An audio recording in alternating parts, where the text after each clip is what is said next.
ಸಚಿವ ಕೆಎನ್ ರಾಜಣ್ಣ ರಾಜೀನಾಮೆಯನ್ನ ಸಲ್ಲಿಸಿದ್ದಾರೆ. ಸಚಿವ ಸ್ಥಾನಕ್ಕೆ ರಾಜೀನಾಮೆಯನ್ನ ಸಲ್ಲಿಸಿದ್ದಾರೆ. ಅಂದ್ರೆ ಹೈಕಮಾಂಡ್ ಸೂಚನೆಯಂತೆ ಕೆಎನ್ ರಾಜಣ್ಣ ರಾಜೀನಾಮೆಯನ್ನ ಸಲ್ಲಿಸಿದ್ದು. ಸಹಕಾರ ಸಚಿವ ಕೆಎನ್ ರಾಜಣ್ಣ ರಾಜೀನಾಮೆಯನ್ನ ಸಲ್ಲಿಸಿದ್ದಾರೆ. ಮತಗಳ್ಳತನ ವಿಚಾರಕ್ಕೆ ಸಂಬಂಧಪಟ್ಟ ಹಾಗೆ ಮತಗಳ್ಳತನ ಕಾಂಗ್ರೆಸ್ ಅವಧಿಯಲ್ಲೇ ಆಗಿದ್ದು ಅಂತ ಹೇಳಿದ್ರು ಕೆಎನ್ ರಾಜಣ್ಣ. ದೊಡ್ಡ ಈ ಒಂದು ಸ್ಟೇಟ್ಮೆಂಟ್ ಇದೆಯಲ್ಲ, ದೊಡ್ಡ ಡ್ಯಾಮೇಜ್ ಅನ್ನೇ ಉಂಟು ಮಾಡಿತ್ತು ಪಕ್ಷಕ್ಕೆ. ಈ ಹಿನ್ನೆಲೆಯಲ್ಲಿ ಹೈಕಮಾಂಡ್ ರಾಜೀನಾಮೆ ಕೊಡಿ ಅಂತ ಕೇಳ್ತು. ಇದೀಗ ಸಹಕಾರ ಸಚಿವ ಕೆಎನ್ ರಾಜಣ್ಣ ರಾಜೀನಾಮೆಯನ್ನ ಕೊಟ್ಟಿದ್ದಾರೆ. ಈಗಾಗಲೇ ಈ ಒಂದು ಹೇಳಿಕೆಗೆ ಸಂಬಂಧಪಟ್ಟ ಹಾಗೆ ಕೆಎನ್ ರಾಜಣ್ಣ ಅವರ ತಲೆದಂಡವಾಗಿದೆ. ಸಚಿವ ಸ್ಥಾನಕ್ಕೆ ರಾಜೀನಾಮೆ ಸಲ್ಲಿಸಿದ್ದಾರೆ. ರಾಜೀನಾಮೆಯ ಬಗ್ಗೆ ಹೈಕಮಾಂಡ್ ಸೂಚನೆ ಕೊಟ್ಟಿತ್ತು. ಸಚಿವ ಸ್ಥಾನಕ್ಕೆ ರಾಜೀನಾಮೆಯನ್ನ ಸಲ್ಲಿಸಿದ್ದಾರೆ. ರಾಜೀನಾಮೆಯನ್ನ ಕೊಟ್ಟಂತಹ ಕೆಎನ್ ರಾಜಣ್ಣ ಅವರು ಯಾವ ಕಾರಣಕ್ಕಾಗಿ ಕೊಟ್ಟರು? ಹೈಕಮಾಂಡ್ ಸೂಚನೆಯಂತೆ ರಾಜಣ್ಣ ರಾಜೀನಾಮೆಯನ್ನ ಕೊಟ್ಟಿದ್ದಾರೆ. ಇದೇ ವಿಚಾರಕ್ಕೆ ಸಂಬಂಧಪಟ್ಟ ಹಾಗೆ ಇನ್ನಷ್ಟು ಡೀಟೇಲ್ಸ್ ಕೊಡೋದಕ್ಕೆ ನಮ್ಮ ಪೊಲಿಟಿಕಲ್ ಬ್ಯೂರೋ ಹೆಡ್ ಆಗಿರುವಂತಹ ಚಿದಾನಂದ ಪಟೇಲ್ ಈಗ ಫೋನ್ ಸಂಪರ್ಕದಲ್ಲಿ ಜಾಯ್ನ್ ಆಗಿದ್ದಾರೆ. ಚಿದಾನಂದ ಪಟೇಲ್, ಈಗಾಗಲೇ ರಾಜೀನಾಮೆ ಕೊಟ್ಟಿದ್ದಾರೆ ಸಚಿವರಾಗಿರುವ ಕೆಎನ್ ರಾಜಣ್ಣ ಅವರು. ಹೈಕಮಾಂಡ್ ಯಾವಾಗ ಸೂಚನೆ ಕೊಟ್ಟಿದ್ದು, ಯಾವ ಕಾರಣಕ್ಕಾಗಿ ಮತಗಳ್ಳತನ ವಿಚಾರಕ್ಕೆ ಸಂಬಂಧಪಟ್ಟ ಹಾಗೇನೆ ಈ ಒಂದು ರಾಜೀನಾಮೆಯನ್ನ ಹೈಕಮಾಂಡ್ ಕೊಡೋದಕ್ಕೆ ಹೇಳಿದ್ದ, ಹೇಗೆ? ನವಿತಾ ಜೈನ್, ಮಹತ್ತರ ಬೆಳವಣಿಗೆಯಿಂದ ಹಿನ್ನೆಲೆಯಲ್ಲಿ ಮುಖ್ಯಮಂತ್ರಿಗಳ ಆಪ್ತರಾಗಿರತಕ್ಕಂಥ ಸಹಕಾರ ಸಚಿವ ಕೆಎನ್ ರಾಜಣ್ಣರವರ ರಾಜೀನಾಮೆಯನ್ನು ಮುಖ್ಯಮಂತ್ರಿಗಳು ಪಡೆದಿರುವಂತದ್ದು. ಮತಗಳ್ಳತನ ಸಂಬಂಧಪಟ್ಟಾಗೆ ಬೆಂಗಳೂರು ಸೆಂಟ್ರಲ್ ಲೋಕಸಭಾ ಕ್ಷೇತ್ರ ಮತಗಳ್ಳತನ ಆಗಿದೆ ಅಂತೇಳಿ ರಾಹುಲ್ ಗಾಂಧಿ ಗಂಭೀರ ಆರೋಪವನ್ನು ಮಾಡಿದ್ರು. ಆರೋಪದ ಬೆನ್ನಲ್ಲೇ ಕೆಎನ್ ರಾಜಣ್ಣರವರು ನಮ್ಮದೇ ಸರ್ಕಾರ ಆಯ್ತು, ನಮ್ಮದೇ ಸರ್ಕಾರ ಇದನ್ನ ಪರಿಶೀಲಿಸಬೇಕಿತ್ತು, ನಮ್ಮದು ಕೂಡ ತಪ್ಪಿದೆ ಅನ್ನೋ ಮುಖಾಂತರ ಎಲ್ಲೊಂದ್ ಕಡೆ ಕಾಂಗ್ರೆಸ್ನ ಮತಗಳ್ಳತನ ಆರೋಪಕ್ಕೆ ಪರೋಕ್ಷವಾಗಿ ಎಲ್ಲೊಂದ್ ಕಡೆ ನಮ್ಮದೇ ತಪ್ಪಿದೆ ಅನ್ನೋ ಮುಖಾಂತರ ಭಾರತೀಯ ಜನತಾ ಪಕ್ಷಕ್ಕೆ ಅಸ್ತ್ರವಾಗಿಸಿದ್ರು. ಈ ಸಂಬಂಧಪಟ್ಟ ಹಾಗೆ ಎಐಸಿಸಿ ಪ್ರಧಾನ ಕಾರ್ಯದರ್ಶಿ ಕೆ.ಸಿ. ವೇಣುಗೋಪಾಲ್ ಮತ್ತು ಕರ್ನಾಟಕ ಉಸ್ತುವಾರಿ ಸುರ್ಜೇವಾಲ್ ರವರು ರಾಜಣ್ಣರವರ ಈ ಒಂದು ಹೇಳಿಕೆ ಸಂಬಂಧಪಟ್ಟಿಗೆ ಮಾಧ್ಯಮ ಹೇಳಿಕೆ ಸಂಬಂಧಪಟ್ಟಿಗೆ ವಿಡಿಯೋ ದಾಖಲೆಗಳನ್ನು ತರಿಸಿಕೊಂಡಿದ್ರು. ಈ ವಿಡಿಯೋ ದಾಖಲೆಗಳನ್ನ ಆಧರಿಸಿ ಕೆ.ಸಿ. ವೇಣುಗೋಪಾಲ್ ರವರು ರಾಹುಲ್ ಗಾಂಧಿ ಅವರಿಗೆ ರಾಜಣ್ಣರವರ ಹೇಳಿಕೆ ಸಂಬಂಧಪಟ್ಟಿಗೆ ಪ್ರಸ್ತಾಪ ಮಾಡಿದ್ರು. ವಿಡಿಯೋ ಆಧಾರದ ಮೇಲೆ ರಾಹುಲ್ ಗಾಂಧಿ ಅವರು ಮುಖ್ಯಮಂತ್ರಿಗಳ ಮೇಲೆ ಒಂದಷ್ಟು ಪರೋಕ್ಷವಾಗಿ ಗರಂ ಆಗಿದ್ರು ಮತ್ತು ಕೂಡಲೇ ರಾಜಣ್ಣರವರ ರಾಜೀನಾಮೆ ಪಡೆಯುವಂತೆ ಸೂಚನೆ ಕೊಟ್ಟರು. ಇಂದು ಬೆಳಗ್ಗೆ ಮುಖ್ಯಮಂತ್ರಿ ಸಿದ್ದರಾಮಯ್ಯನವರು ರಾಜಣ್ಣರವರಿಗೆ ಹೈಕಮಾಂಡ್ ಗರಂ ಆಗಿರುವಂತದ್ದು ಮತ್ತು ರಾಜೀನಾಮೆ ಪಡೆಯುವ ವಿಚಾರವನ್ನು ಕೂಡ ತಿಳಿಸಿರ್ತಕ್ಕಂಥದ್ದು. ಇದಕ್ಕೂ ಮೊದಲು ರಾಜಣ್ಣರವರು ಯಾವ ಹೈಕಮಾಂಡ್ ಅಂತೇಳಿ ಹೈಕಮಾಂಡ್ಗೆ ಸವಾಲಿಸಿದ್ರು. ಆ ಸಂದರ್ಭದಲ್ಲೂ ಕೂಡ ರಾಹುಲ್ ಗಾಂಧಿ ಅವರೇ ಕೆಎನ್ ರಾಜಣ್ಣರವರ ರಾಜೀನಾಮೆಗೆ ಸೂಚಿಸಿದ್ರು. ಆ ಸಂದರ್ಭದಲ್ಲಿ ಮೂವರು ಮಂತ್ರಿಗಳ ರಾಜೀನಾಮೆಗೆ ರಾಹುಲ್ ಗಾಂಧಿ ಅವರು ಸೂಚಿಸಿದ್ರು. ಪ್ರಮುಖವಾಗಿ ಕೆಎನ್ ರಾಜಣ್ಣ ಮತ್ತು ಆರ್.ಬಿ. ತಿಮ್ಮಪ್ಪರು ಸೇರಿದಂತೆ ಒಟ್ಟು ಮೂವರು ಸಚಿವರ ರಾಜೀನಾಮೆ ಸೂಚಿಸಿದ್ರು. ಆದ್ರೆ ಮುಖ್ಯಮಂತ್ರಿಗಳು ಎಲ್ಲೊಂದ್ ಕಡೆ ಪದೇ ಪದೇ ರಾಜೀನಾಮೆ ಪಡೆಯುವುದನ್ನ ಮುಂದಕ್ಕೆ ತಳ್ಳುತ್ತಾ ಹೋಗ್ತಿದ್ರು. ಇದೀಗ ಕೆಎನ್ ರಾಜಣ್ಣರವರೇ ಮತಗಳ್ಳತನ ಆರೋಪವನ್ನ ಕಾಂಗ್ರೆಸ್ ಮಾಡೋ ಸಂದರ್ಭದಲ್ಲಿ ಪರೋಕ್ಷವಾಗಿ ನಮ್ಮದು ತಪ್ಪಿದೆ ಅನ್ನೋ ಮುಖಾಂತರ ಕಾಂಗ್ರೆಸ್ಸನ್ನೇ ಎಲ್ಲೊಂದ್ ಕಡೆ ಈ ವಿಚಾರದಲ್ಲಿ ಅಪರಾಧಿಯಾಗಿ ಮಾಡುವಂತ ಹೇಳಿಕೆಯನ್ನು ಕೊಟ್ಟಿದ್ರು. ಈ ಹೇಳಿಕೆ ಬಹಳಷ್ಟು ಇರುಸು ಮುರುಸಾಗಿತ್ತು. ಕಾಂಗ್ರೆಸ್ಗೆ ಇದು ಬಹಳಷ್ಟು ಡ್ಯಾಮೇಜ್ ಆಗಿತ್ತು ಮತ್ತು ಭಾರತೀಯ ಜನತಾ ಪಕ್ಷ ಇದನ್ನು ಅಸ್ತ್ರವಾಗಿ ಬಳಸಿಕೊಂಡಿತ್ತು ಮತ್ತು ಇದು ದೊಡ್ಡ ಸುದ್ದಿ ಮತ್ತು ಸದ್ದನ್ನ ಮಾಡಿತ್ತು. ಈ ಬೆನ್ನಲ್ಲೇ ಇದೀಗ ರಾಜೇಂದ್ರ ಈ ಹೇಳಿಕೆ ಇದು ಕಾಂಗ್ರೆಸ್ ವಿರುದ್ಧವಾದ ಹೇಳಿಕೆ.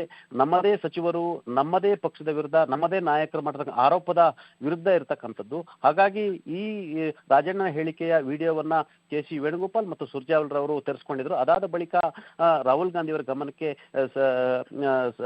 ವಿಡಿಯೋವನ್ನ ತೋರಿಸಿದ್ರು. ನಂತರ ರಾಹುಲ್ ಗಾಂಧಿ ಅವರೇ ಸ್ವತಃ ಮುಖ್ಯಮಂತ್ರಿಗಳಿಗೆ ಕರೆ ಮಾಡಿ ಗರಂ ಆಗಿದ್ರು ಮತ್ತು ರಾಜೀನಾಮೆ ಪಡೆಯುವಂತೆ ಸೂಚನೆ ಕೊಟ್ಟಿದ್ರು. ಅನಿವಾರ್ಯವಾಗಿ ಇದೀಗ ಮುಖ್ಯಮಂತ್ರಿಗಳು ಕೆಎನ್ ರಾಜಣ್ಣರವರ ರಾಜೀನಾಮೆಯನ್ನು ಪಡೆದಿರುವಂತದ್ದು. ನವಿತಾ ಜೈನ್.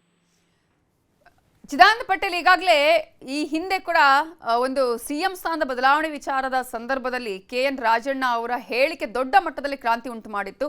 ವಿಪಕ್ಷಗಳಿಗೆ ಕೂಡ ಅಸ್ತ್ರ ಆಗಿತ್ತು. ಸೆಪ್ಟೆಂಬರ್ ಕ್ರಾಂತಿ. ಈಗ ಸೆಪ್ಟೆಂಬರ್ ಕ್ರಾಂತಿ ಅಂತ ಹೇಳಿದಂತಹ ರಾಜಣ್ಣ ಅವರೇ ಇದೀಗ ರಾಜೀನಾಮೆ ಕೊಡಬೇಕಾದಂತಹ ಅನಿವಾರ್ಯತೆ ಪರಿಸ್ಥಿತಿ ಬಂದಿರೋದು. ಯಾಕಂತ ಹೇಳಿದ್ರೆ ಪದೇ ಪದೇ ಪಕ್ಷ ಮತ್ತು ಸರ್ಕಾರಕ್ಕೆ ಮುಜುಗರ ತರುವಂತ ಹೇಳಿಕೆಯನ್ನ ಕೆಎನ್ ರಾಜಣ್ಣರು ಈ ಹಿಂದೆಲ್ಲೂ ಕೊಡ್ತಾ ಬಂದಿದ್ರು. ಸೆಪ್ಟೆಂಬರ್ ಕ್ರಾಂತಿ ಆಗುತ್ತೆ ಅಂತ ಹೇಳಿಕೆ ಕೊಟ್ಟಿರುವಂತದ್ದು. ಆ ಹೇಳಿಕೆಯಿಂದ ಒಂದಷ್ಟು ಹೈಕಮಾಂಡ್ ನಲ್ಲಿ ಕೂಡ ಬಹಳಷ್ಟು ಸಂಚಲನ ಉಂಟು ಮಾಡಿತ್ತು ಮತ್ತು ಕಾಂಗ್ರೆಸ್ ಹೈಕಮಾಂಡ್ ಕೂಡ ಕೆಪಿಸಿಸಿ ನಾಯಕರು ದೂರನ್ನ ಕೊಟ್ಟಿದ್ರು.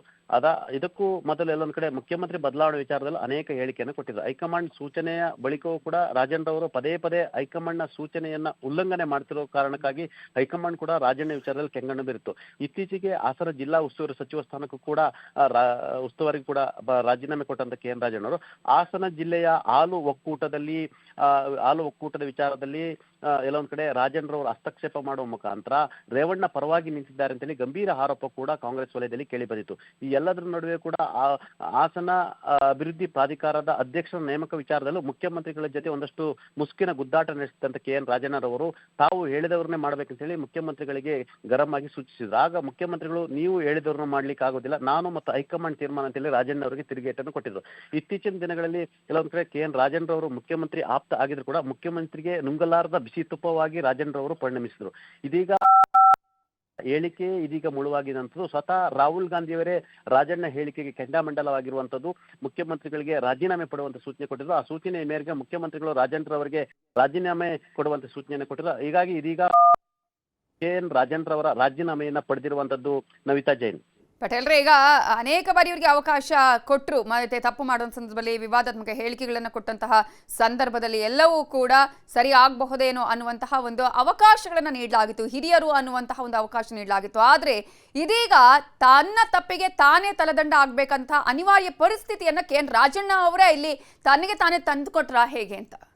ಖಂಡಿತವಾಗಿಯೂ ನವಿತಾ ಜೈನ್, ಯಾಕಂತ ಹೇಳಿದ್ರೆ ರಾಜಣ್ಣರವರು ಮತ್ತು ವಿವಾದ ಅವೆರಡೂ ಕೂಡ ಒಂಥರ ರೀತಿ ಅವರ ಸಂಬಂಧಗಳ ರೀತಿ ಇತ್ತು. ವಿವಾದ ಮತ್ತು ರಾಜಣ್ಣ ಒಂದು ನಾಣ್ಯದ ಎರಡು ಮುಖಗಳ ರೀತಿ ಇದ್ದಿರುವಂಥದ್ದು. ಈ ವಿವಾದಕ್ಕೆ ಮತ್ತು ಕೆಲವೊಂದು ಸಂದರ್ಭದಲ್ಲಿ ಪಕ್ಷಕ್ಕೆ, ಕೆಲವೊಂದು ಸಂದರ್ಭದಲ್ಲಿ ಸ್ವತಃ ಮುಖ್ಯಮಂತ್ರಿಗಳಿಗೆ ಇರಿಸು ಮುರುಸು ಮಾಡಿತ್ತು. ರಾಜಣ್ಣರವರ ಉಡಾಪೆ ಮತ್ತು ಉದ್ದಟತನದ ನಡವಳಿಕೆಗಳು ಮತ್ತು ಉದ್ದಟತನದ ಹೇಳಿಕೆಗಳೇ ಇದೀಗ ಅವರಿಗೆ ಮುಳುವಾಗಿರುವಂಥದ್ದು. ಸ್ವತಃ ಅದೇ ಪಕ್ಷದ ರಾಷ್ಟ್ರೀಯ ನಾಯಕ, ಲೋಕಸಭೆಯ ವಿಪಕ್ಷ ನಾಯಕ ರಾಹುಲ್ ಗಾಂಧಿ ಅವರು ಚುನಾವಣಾ ಆಯೋಗದ ವಿರುದ್ಧ ಗಂಭೀರ ಆರೋಪವನ್ನು ಮಾಡಿದ್ದಾರೆ. ಚುನಾವಣಾ ಆಯೋಗ ಭಾರತೀಯ ಜನತಾ ಪಕ್ಷದ ಏಜೆಂಟ್ ರೀತಿ ಕೆಲಸ ಮಾಡಿಕೊಂಡು ಬೆಂಗಳೂರು ಸೆಂಟ್ರಲ್ ಲೋಕಸಭಾ ಕ್ಷೇತ್ರದಲ್ಲಿ ಮಹದೇವಪುರ ಕ್ಷೇತ್ರದ ವ್ಯಾಪ್ತಿಯಲ್ಲಿ ಸುಮಾರು 1 ಲಕ್ಷಕ್ಕೂ ಹೆಚ್ಚು ಮತಗಳ್ಳತನ ಮಾಡಿದೆ ಅಂತ ಹೇಳಿ ದಾಖಲೆ ಸಮೇತ ಆರೋಪ ಮಾಡಿದ ಸಂದರ್ಭದಲ್ಲಿ KN ರಾಜಣ್ಣರವರು ಪಕ್ಷದ ಪರವಾಗಿ ನಿಲ್ಲಬೇಕು, ಆದ್ರೆ ನಮ್ಮದೇ ಸರ್ಕಾರ ಇತ್ತು, ನಮ್ಮವರು ತಪ್ಪು ಮಾಡಿದ್ದಾರೆ ಅನ್ನೋ ಮುಖಾಂತರ ಇದಕ್ಕೆ ನಾವು ಕೂಡ ಹೊಣೆಗಾರ ಅನ್ನೋ ಮುಖಾಂತರ ರಾಹುಲ್ ಗಾಂಧಿ ಅವರಿಗೆ ಎಲ್ಲೊಂದ್ ಕಡೆ ಇದು ಇರುಸು ಮುರುಸು ಅಲ್ಲದೆ ಕಾಂಗ್ರೆಸ್ ಪಕ್ಷಕ್ಕೆ ಇದು ದೊಡ್ಡ ರೀತಿಯ ಮುಜುಗರಕ್ಕೂ ಕೂಡ ಎಡೆ ಮಾಡಿಕೊಟ್ಟಿದ್ದು. ಈ ಸಂಬಂಧಪಟ್ಟಾಗೆ ಪದೇ ಪದೇ ಪಕ್ಷ ಮತ್ತು ಸರ್ಕಾರ ಮತ್ತು ನಾಯಕರು ಮತ್ತು ಹೈಕಮಾಂಡ್ ವಿರುದ್ಧ ಉದ್ದಟತನದ ಹೇಳಿಕೆ ಕೊಡ್ತಿದ್ದಂತ KN ರಾಜಣ್ಣರವರ ವಿರುದ್ಧ ಹೈಕಮಾಂಡ್ ಕೂಡ ಕೆಲವೊಂದ್ ಕಡೆ ಗಂಭೀರವಾಗಿ ಇವ್ರ ಮೇಲೆ ಕ್ರಮವನ್ನು ಕೈಗೊಳ್ಳಿಕ್ಕೆ ಕಾಯ್ತಾ ಇತ್ತು. ಇದೇ ಸಂದರ್ಭದಲ್ಲಿ ರಾಜಣ್ಣವರ ಈ ಹೇಳಿಕೆ ಹೈಕಮಾಂಡ್ಗೆ ಕೆಲವೊಂದ್ ಕಡೆ ರಾಜಣ್ಣರವ್ರ ಮೇಲೆ ಕ್ರಮ ತೆಗೆದುಕೊಳ್ಳೋದು ಇದು ದೊಡ್ಡ ಅಸ್ತ್ರವಾಗಿ ಪರಿಣಮಿಸಿತು. ಸ್ವತಃ ಸುರ್ಜೇವಾಲಾ ಮತ್ತು KC ವೇಣುಗೋಪಾಲ್ ಅವರು ರಾಜಣ್ಣರವರ ಹೇಳಿಕೆಯ ವಿಡಿಯೋವನ್ನು ತರಿಸಿಕೊಂಡು ಆ ವಿಡಿಯೋವನ್ನು ಪರಿಶೀಲಿಸಿ ನಂತರ AICC ಅಧ್ಯಕ್ಷ ಮಲ್ಲಿಕಾರ್ಜುನ್ ಖರ್ಗೆ ಅವರ ಜೊತೆ ಕೂಡ ಚರ್ಚೆ ಮಾಡಿ ನಂತರ ರಾಹುಲ್ ಗಾಂಧಿ ಅವರ ಗಮನಕ್ಕೆ ತಂದಿದ್ದಾರೆ. ರಾಹುಲ್ ಗಾಂಧಿ ಅವರ ಗಮನಕ್ಕೆ ಬಂದ ಕೂಡಲೇ ಕೆಂಡಾಮಂಡಲವಾಗಿ ಕೂಡಲೇ ಮುಖ್ಯಮಂತ್ರಿಗಳಿಗೆ ದೂರವಾಣಿ ಕರೆ ಮಾಡಿ ಗರಂ ಆಗಿರುವಂತದ್ದು. ಕೂಡಲೇ ಅವರ ರಾಜೀನಾಮೆ ಪಡೆಯುವಂತೆ ಸೂಚನೆ ಕೊಟ್ಟಿದ್ರು. ಈ ಹಿಂದೆ ಗುಜರಾತ್ನಲ್ಲಿ ನಡೆದಂತ ಕಾಂಗ್ರೆಸ್ನ ಕಾರ್ಯಕ್ರಮದಲ್ಲೂ ಕೂಡ ಸ್ವತಃ ರಾಹುಲ್ ಗಾಂಧಿ ಅವರು ರಾಜಣ್ಣವರ ರಾಜೀನಾಮೆ ಪಡೆಯುವಂತೆ ಸೂಚನೆ ಕೊಟ್ಟಿದ್ರು. ಆದ್ರೆ ಮುಖ್ಯಮಂತ್ರಿಗಳು ಎಲ್ಲೊಂದ್ ಕಡೆ ರಾಜಣ್ಣರವರ ಮೇಲೆ ಅತೀವಾದ ಪ್ರೀತಿಯ ಕಾರಣಕ್ಕಾಗಿ ರಾಜೀನಾಮೆಯ ಪ್ರಸ್ತಾಪವನ್ನು ಪದೇ ಪದೇ ಮುಂದೂಡುತ್ತಲೇ ಬಂದಿದ್ರು. ಇದೀಗ ಅನಿವಾರ್ಯವಾಗಿ ಸ್ವತಃ ರಾಹುಲ್ ಗಾಂಧಿ ದೂರವಾಣಿ ಕರೆ ಮಾಡಿ ಸ್ವತಃ ಮುಖ್ಯಮಂತ್ರಿಗಳ ಮೇಲೆ ಗರಂ ಆದ ಕಾರಣಕ್ಕಾಗಿ ಅನಿವಾರ್ಯವಾಗಿ ಮುಖ್ಯಮಂತ್ರಿಗಳು ತನ್ನ ಅತ್ಯಾಪ್ತ ಅಂತ ಕರೆಸಿಕೊಳ್ತಕ್ಕಂಥ KN ರಾಜಣ್ಣರವರ ರಾಜೀನಾಮೆಯನ್ನ ಪಡೆದಿರುವಂತದ್ದು. ಆ ಮುಖಾಂತರ ಉದ್ದಟತನದ ಹೇಳಿಕೆಗೆ ಇದೀಗ ರಾಜಣ್ಣರವರ ತಲೆದಂಡ ಆಗಿರುವಂತದ್ದು. ಇದು ಸ್ವಯಂಕೃತ ಅಪರಾಧ ನವಿತಾ ಜೈನ್. ಈಗ ಈ ಹಿಂದೆ ಕೂಡ ಹನಿ ಟ್ರ್ಯಾಪ್ ವಿಚಾರದಲ್ಲೂ ಕೂಡ ಹೇಳಿಕೆ ಕೊಡೋದು, ಆ ನಂತರ ಉಲ್ಟಾ ಹೊಡೆದಿರುವಂಥದ್ದು ಎಲ್ಲವನ್ನ ಕೂಡ ನಾವು ಗಮನಿಸಿದ್ವಿ. ಆ ಸಂದರ್ಭದಲ್ಲೂ ಕೂಡ ಸಾಕಷ್ಟು ಚರ್ಚೆಗೆ ಒಳಗಾಗಿದ್ರು. ಒಂದು ರೀತಿಯಲ್ಲಿ ಇವರೇ ಸದ್ನಲ್ಲಿ ವಿಪಕ್ಷಗಳು ಆರೋಪ ಮಾಡಿದಂತಹ ಸಂದರ್ಭದಲ್ಲಿ ಇವರೇ ಉತ್ತರ ಕೊಡಬೇಕಂತಹ ಪರಿಸ್ಥಿತಿ ಕೂಡ ನಿರ್ಮಾಣ ಆಗಿದ್ದನ್ನು ನಾವು ಗಮನಿಸಬಹುದು. ಸಿದ್ದರಾಮಯ್ಯ ಅವರು ಒಲ್ಲದ ಮನಸ್ಸಲ್ಲಿ ತೆಗೆದುಕೊಂಡಿದ್ದಾರಾ? ಅನಿವಾರ್ಯ ಪರಿಸ್ಥಿತಿ ಅವರಿಗೂ ಕೂಡ ಎದುರಾಯ್ತಾ ಹೇಗೆ ಅಂತ ಹೇಳಿ? ಕೋರ್ಸ್ ಈ ಹಿಂದೆ ಕೂಡ ಗುಜರಾತ್ನಲ್ಲಿ ರಾಹುಲ್ ಗಾಂಧಿ ಅವರು ರಾಜಣ್ಣ ರಾಜೀನಾಮೆಗೆ ಖಡಕ್ ಆಗಿ ಸೂಚನೆ ಕೊಟ್ಟರು. ಆದ್ರೆ ಅಧಿವೇಶನ ಮುಗಿದ ಬಳಿಕ ತೆಗೆದುಕೊಳ್ತೀನಿ ಅಂತೇಳಿ ಮುಖ್ಯಮಂತ್ರಿಗಳು ಹೇಳಿದ್ರು. ನಂತರ ಅದು ಅಲ್ಲಿಗೆ ತಣ್ಣಗಾಗಿತ್ತು. ಆದ್ರೆ ಯಾವಾಗ ಮತಗಳ್ಳತನದ ಆರೋಪವನ್ನು ರಾಹುಲ್ ಗಾಂಧಿ ಅವರು ಮಾಡಿದ್ರು, ಆರೋಪದ ಮೇಲೆ ರಾಜಣ್ಣರವರು ನಮ್ಮದು ತಪ್ಪಿದೆ, ನಮ್ಮ ಸರ್ಕಾರವು ಆಗ ಅಸ್ತಿತ್ವದಲ್ಲಿತ್ತು, ನಮ್ಮ ಸರ್ಕಾರ ತಪ್ಪಿದೆ ಅನ್ನೋ ಮುಖಾಂತರ, ನಾವೇ ತಪ್ಪು ಮಾಡಿದೆವು ಅನ್ನೋ ಮುಖಾಂತರ ಮತಗಳ್ಳತನದಲ್ಲಿ ನಾವು ಭಾರತೀಯ ಜನತಾ ಪಕ್ಷ ಮತ್ತು ಚುನಾವಣಾ ಆಯೋಗದ ವಿರುದ್ಧ ಆರೋಪವನ್ನು ಮಾಡಿದ್ರೆ ಸ್ವತಃ ಆರೋಪದ ಹಿಂದೆ ನಾವು ಕೂಡ ಇದರಲ್ಲಿ ಮತಗಳ್ಳತನದಲ್ಲಿ ಆಗಿದ್ದೇವೆ ಅನ್ನೋ ರೀತಿಯಲ್ಲಿ ಹೇಳಿಕೆಯನ್ನು ಕೊಟ್ಟಿದ್ರು. ಈ ಹೇಳಿಕೆ ಇರುಸು ಮುರುಸಾಗಿತ್ತು ಮತ್ತು ಭಾರತೀಯ ಜನತಾ ಪಕ್ಷಕ್ಕೆ ಇದು ರಾಜಕೀಯ ಅಸ್ತ್ರವಾಗಿತ್ತು ಮತ್ತು ಇದು ಮಾಧ್ಯಮಗಳಲ್ಲೂ ದೊಡ್ಡ ಮಟ್ಟದ ಸುದ್ದಿ ಮಾಡಿತ್ತು. ಹಾಗಾಗಿ ರಾಜಣ್ಣರವರ ಈ ಉದ್ದಟದ ಹೇಳಿಕೆ ಮತ್ತು ಲೋಕಸಭೆ ವಿಪಕ್ಷ ನಾಯಕ ಕಾಂಗ್ರೆಸ್ ನಾಯಕ ರಾಹುಲ್ ಗಾಂಧಿಯವರ ಏನು ಉದ್ದೇಶಿತ ಹೋರಾಟಕ್ಕೆ ಎಲ್ಲೊಂದ್ ಕಡೆ ಇದು ಹಿನ್ನಡೆ ಆಗುತ್ತೆ ಎಂಬ ಕಾರಣಕ್ಕಾಗಿ ಒಂದಷ್ಟು ವಿಡಿಯೋ ತುಣುಕುಗಳನ್ನು ತೆಗೆದುಕೊಂಡಿದ್ರು. ಆ ವಿಡಿಯೋ ತುಣುಕುಗಳನ್ನ ಆಧರಿಸಿ ಇದೀಗ ರಾಜನ್ ರವರನ್ನ ತಲೆದಂಡಕ್ಕೆ ಸ್ವತಃ ರಾಹುಲ್ ಗಾಂಧಿ ಅವರು ಸೂಚನೆ ಕೊಟ್ಟಿದ್ರು. ಆ ಸೂಚನೆ ಆದ ಕಾರಣಕ್ಕಾಗಿ ಈಗ ಅನಿವಾರ್ಯವಾಗಿ ಮುಖ್ಯಮಂತ್ರಿ ಸಿದ್ದರಾಮಯ್ಯನವರು ರಾಜನ್ ರವರ ರಾಜೀನಾಮೆಯನ್ನ ಪಡೆದಿರುವಂತದ್ದು ನವಿತಾ ಜೈನ್. ಈ ವಿಪಕ್ಷಗಳು ಯಾವ ರೀತಿ ಅಸ್ತ್ರ ಆಗಿದೆ ಇದು ಪಟೇಲ್ ಕ್ವಿಕ್ ಆಗಿ?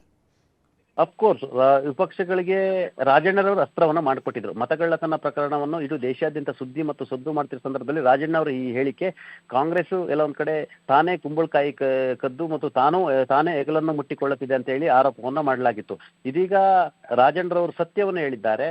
ಮತಗಳ್ಳತನದಲ್ಲಿ ಕಾಂಗ್ರೆಸ್ದೇ ಪಾಲು ಹೆಚ್ಚು ಅಂತ ಹೇಳಿ ಸ್ವತಃ ಅವರು ಹೇಳಿದ್ದಾರೆ. ಹಾಗಾಗಿ ಸತ್ಯ ಹೇಳಿದ್ದಕ್ಕೆ ರಾಜಣ್ಣರವರ ರಾಜೀನಾಮೆ ಪಡೆದಿದ್ದಾರೆ ಅನ್ನೋ ಮುಖಾಂತರ ಇದನ್ನು ಅಸ್ತ್ರವಾಗಿ ಪರಿಣಮಿಸುವಂಥದ್ದು ಮತ್ತು ರಾಹುಲ್ ಗಾಂಧಿ ವಿರುದ್ಧ ಹೋರಾಟ, ಬಿಜೆಪಿಯ ಹೋರಾಟ ಕೂಡ ಇದು ಒಂದು ರೀತಿ ಪರೋಕ್ಷವಾಗಿ ರಾಜಕೀಯ ಅಸ್ತ್ರವಾಗಿ ಬಳಸಿಕೊಳ್ಳಲಿಕ್ಕೆ ಭಾರತೀಯ ಜನತಾ ಪಕ್ಷ ಕೂಡ ತೀರ್ಮಾನವನ್ನು ಮಾಡಿರುವಂತದ್ದು. ನವಿತಾ ಜೈನ್. ಥ್ಯಾಂಕ್ ಯು ಚಿದಾನಂದ ಪಟೇಲ್ ಡೀಟೇಲ್ಸ್ಗೆ. ಕೆಎನ್ ರಾಜಣ್ಣ ಅವರು ಸಹಕಾರಿ ಸಚಿವರಾಗಿರುವಂತಹ ಕೆಎನ್ ರಾಜಣ್ಣ ಅವರ ರಾಜೀನಾಮೆ ರಿಯಾಕ್ಷನ್ ಕೊಟ್ಬಿಡಿ. ಅಲ್ಲಿಗೆ ಬಂದ್ಬಿಡಿ ಸರ್. ಎಲ್ಲರಿಗೂ ಅಲ್ಲಿ ಬರೋದಿಲ್ಲ ಸರ್, ಅಲ್ಲಿ ಬರೋದಿಲ್ಲ.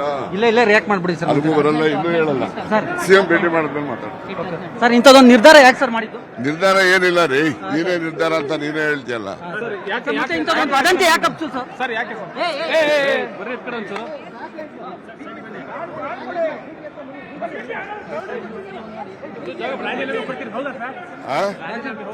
ಯಾಕೆ ಕೊಡ್ತೀಯ? ನಿಮ್ಗೆ ಹೇಳ್ತೀನಪ್ಪ, ಹೇಳ್ಬಿಟ್ಟ ಕೊಡ್ತೀರಾ? ಆ ಥರ ಇದ್ರೆ ಒಂದೇ ನಿಮಿಷ ಸರ್, ರಾಜೀನಾಮೆ ಸರ್. ಒಂದು ಪ್ರಶ್ನೆ ಮಾಡಿ.